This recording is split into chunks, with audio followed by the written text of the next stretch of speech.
Extremely rare case, man's artificial hip infected with rabbit fever. A severe pain in one man's artificial hip joint turned out to be caused by an extremely rare bacterial infection, according to a new report of the man's case. But doctors are still puzzled as to how the man got the infection in the first place. The 77-year-old man's right artificial hip joint was infected with the bacterium Francisella tularensis, which is responsible for a disease called tularemia, according to the case report, published October 11 in the journal BMJ Case Reports. Tularemia is also known as rabbit fever or deer fly fever, because the bacterium can be spread by handling an infected rabbit or being bitten by a deer fly.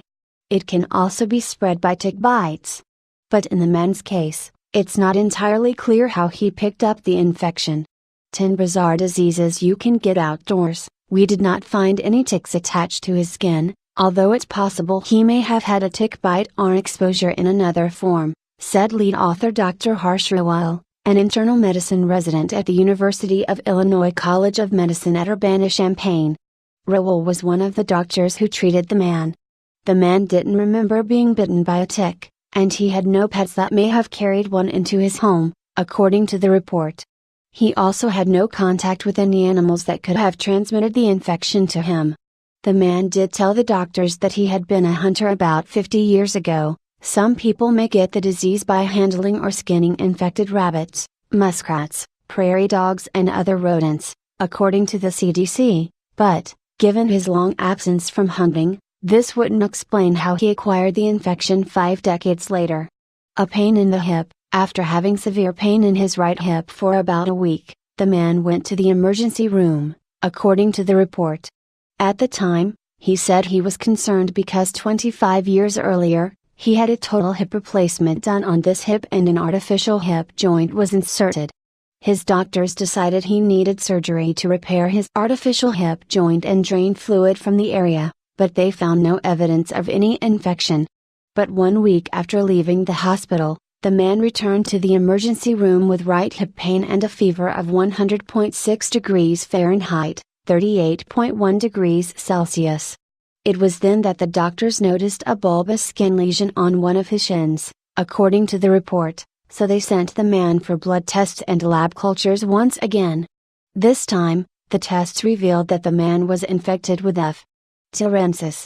Although he had lacked many of the usual symptoms of tularemia, such as swollen lymph nodes, sore throat, cough, trouble breathing or eye irritation, the skin lesion on his shin was a telltale sign of the most common form of the disease, called ulceroglandular tularemia. In this form, people develop a skin ulcer where the bacteria enter the body, and lymph nodes near the ulcer become swollen. The skin lesion had been present on the man's leg for almost a year before his hip joint became infected, Rawal told Live Science. Although it is difficult to pinpoint the exact location the organism may have entered the man's body, Rawal said he suspects it was probably the area where the skin lesion developed. No other joints besides the artificial hip joint became infected, he said. A very uncommon infection. An infection with this type of bacteria in an artificial joint is very uncommon, Rawal said. In fact, this is only the second reported case in the medical literature of a prosthetic joint becoming infected with F. tularensis, the case report authors wrote. Here's a giant list of the strangest medical cases we've covered, and bacterial infections in artificial hip joints in general rarely, if ever, occur, Rawal said. When they do occur, the likely culprits are the organisms Staphylococcus aureus, which gives rise to MRSA, methicillin-resistant Staphylococcus aureus, infections, or Streptococcus or Pseudomonas species, he said. The man did not want to have another surgery to remove his infected prosthetic joint, Rawal said. Instead, he took oral antibiotics for about a year to treat the infection. Fortunately, the treatment worked, his skin lesion healed, his hip pain went away and he had no further symptoms of the bacterial infection.